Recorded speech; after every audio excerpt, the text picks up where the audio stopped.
Can you walk us through your thinking about why you decided to put a 90-day pause? Well, I thought that people were jumping a little bit out of line. They were getting yippy, you know? They were getting a little bit yippy, a little bit afraid, unlike these champions, because we have a big job to do. No other president would have done what I did. No other president. I know the presidents, they wouldn't have done it.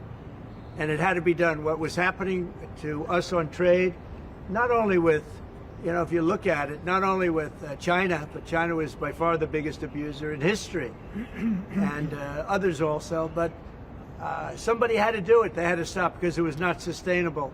Charles Schwab was here a little while ago, one of the great financial people, and he said he's been waiting for 40 years for somebody to do what I did over the last month.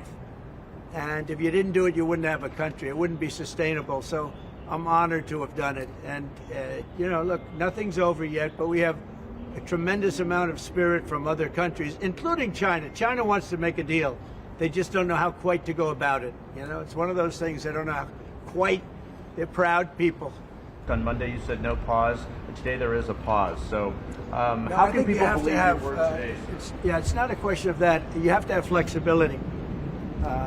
I could say, here's a wall, and I'm going to go through that wall. I'm going to go through it no matter what, and keep going, and you can't go through the wall. Sometimes you have to be able to go under the wall, around the wall, or over the wall. So I consider, you know, I think in financial markets, because they change. Look how much it changed today.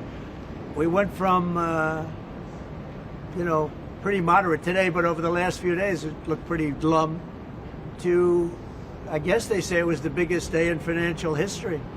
That's a pretty big change. And I think the word would be flexible. You have to be flexible. Like.